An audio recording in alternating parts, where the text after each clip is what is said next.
Hey, my name is Taylor Watts, and I'm gonna be sharing my mini unit lesson plan number one. And I'm hoping you can hear me because I live at my house that I grew up in, and you might hear little pitter patter of feet. We're from dogs, and my sister and her fiance and my parents are gonna be calling me for dinner soon. So, let me get started because I'm wasting enough time.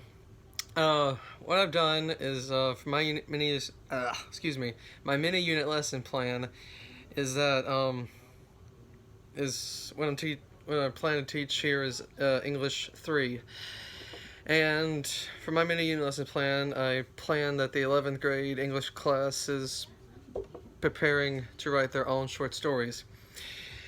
Now, what I want in this is that I know it's important that that some writing assignments should be essays or you know, research papers and all that. That's fine and dandy. Well, maybe not for the students, but anyway, I do like to give the students a chance to show their creative sides. So that's what I plan to do because I think kids or in school should at least have a little fun with school, because you got to make the grade, you got to have a little fun. Am I right? Anyway, the class has been reading various short stories, including The Monkey's Paw, The Birthmark, and The Minister's Black Veil, even though two of those three are by the same author. And they've been analyzing and seeing the author's point of view, as well as giving those ideas as to how they can get an idea of what they can write and the meaning behind their stories. Now, the most example that I can think of is the Birthmark and The Minister's Black Veil. Both I find have great symbolism of objects, and that could be analyzed in a easy kind of way. The Minister's Black Veil can easily be classified as the minister's sins, and he's trying to cover up his shame in those. And the birthmark is pretty much obvious. When the doctor tries to take the birthmark off his wife, she dies in the process. So I guess not because of heart surgery, like open heart surgery and all that, but well, you get the idea. I'm sorry.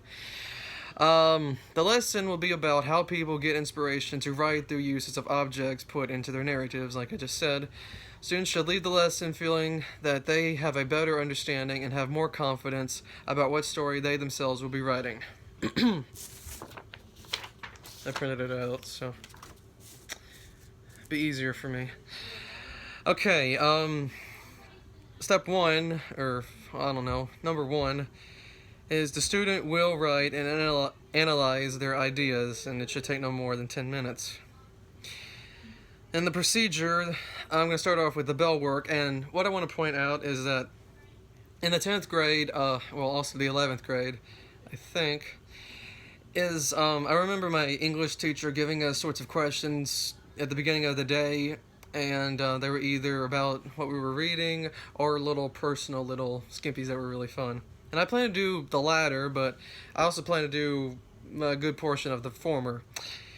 So, in the bell work, the teacher will write his usual question of the day as follows. If you were to create...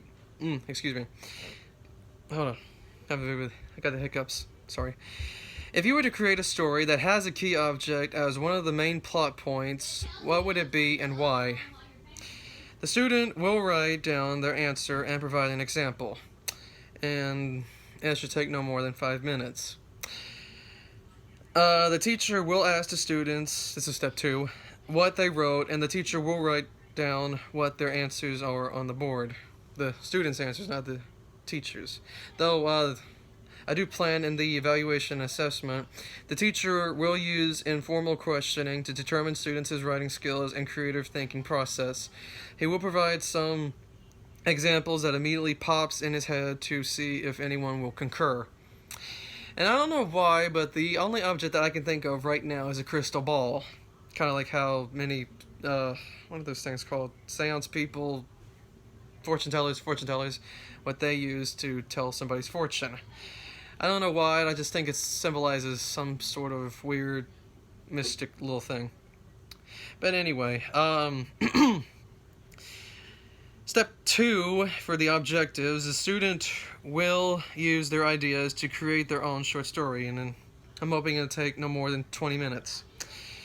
The teacher will challenge the students to try to create a story out of the objects they thought of from the bell work. The student will create their story from what they said or start from scratch, given that they had no idea what they were in for, because I have been with that student who starts from scratch because I didn't have no idea what I was in for at some times, or occasionally, so, and I still do, so it's an interestingly awful process.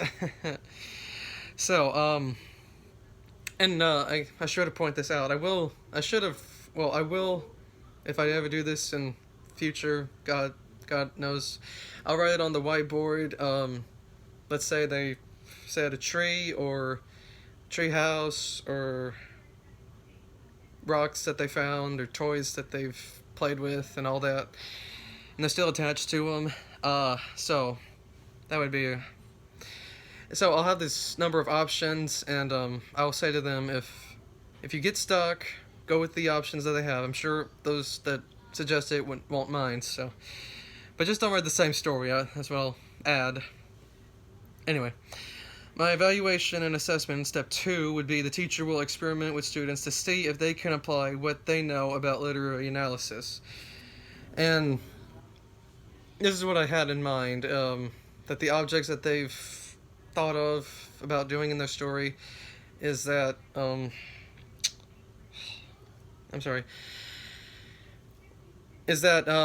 hope that they have at least, if the curious readers,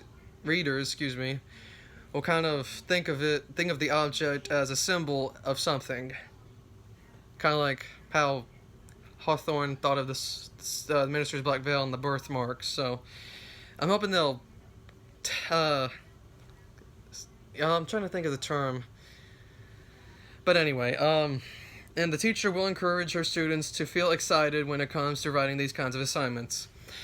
It may not seem like, or at least I think it is that that some students will probably think, oh, I don't want to do this, I can't think of anything, I'm not a writer, I'm not a reader. I'll make you, or I'll make them. So, I'll make a writer out of them. I should do a Mulan thing, but alright, but never mind. So anyway, let me carry on. Step 3 would be the teacher, the student will read other students' stories, and it should take no more than 20 minutes as well. The teacher will ask his students to get into teams of 2 to read each other's stories. The student will read their stories and write down notes for the writer so they can give ideas as to how to improve. Now, to be honest, I really didn't enjoy these kinds of things, the little groups thing in high school, because I'm sort of a loner, and I think that's kind of been a curse for me because of what I've been doing. Okay, I'm getting too personal, I'm so sorry. So, the student will read their stories and write down notes for the writer so they can give ideas as to how to improve, and I'm doing this because I also said in my evaluation assessment, the teacher will allow their students the opportunity for an opinion of another student before the teacher collects all the stories. That's sort of like a little prelude to what's about to become when the teacher reads their stories. And I won't be too harsh on them, and as I'll say more about this in step 4, the student will revise their writing. And I will go over this after they get through with all their meetings, or with all their group meetings and all that. The teacher will allow their students to work on their stories for homework. The student will revise their paper and type in their final draft of it and correct any errors that they or their reading partner spotted, and the student will turn their paper in by tomorrow. Now I wanted to say something. Given that students will probably think, and I did this as well, is that they think their work is a masterpiece almost as much as any movie that they've ever seen that they think is perfecto. But I'm sure, and I think of this as well, how about 2 minutes or 3 minutes afterwards, after they hand it in to their peer or their teacher, they'll be like, you know, I should have added that. So I'll give them the chance to do that little scenario in practice. So the teacher will allow their students the extra time needed to complete this before the final writing assignment and give them the satisfaction of what they want for their story. And the teacher will share his favorites by the time he's finished grading it and ask the students who wrote his favorites to come forward and read it to the class for coming out of their shell scenario. Yeah. So that's what I plan. Hope everyone enjoyed it, because I kind of enjoyed sharing this as much as I thought I would not. But this was really fun. Thank you, Doctor. I'm sorry I forgot your name. But thank you anyway for this chance, and see you in class soon.